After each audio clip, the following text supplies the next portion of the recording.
A quick tutorial on how to set up fixed navigations with Figma sites. In my design, I have this lovely navigation. So if I resize, you can see it's responsive. But if I'm scrolling, you can see that it doesn't scroll with the page. So we want to fix this to the top. So let's jump back to our design. Make sure you select the navigation and then in position, change from relative to fixed.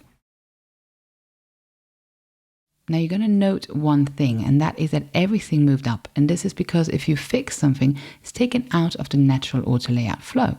So what we need to do is select the navigation and then have a look at its height. So this is 110, and note how this is slightly different for each breakpoint. So in this case, I'm selecting each breakpoint individually, and I'm just going to add this value as the top value.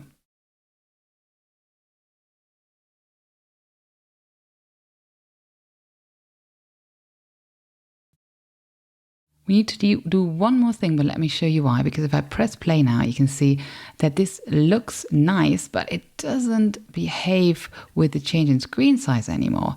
And this is because, again, this is taken out of the auto layout flow. So fill doesn't work anymore. In this case, we get constraints. So we can select the navigation. And in this case, it's enough to select the desktop one and then just set left and right. And that's going to stick it to the left and right. So if we go back now, you can see that now it's working really well.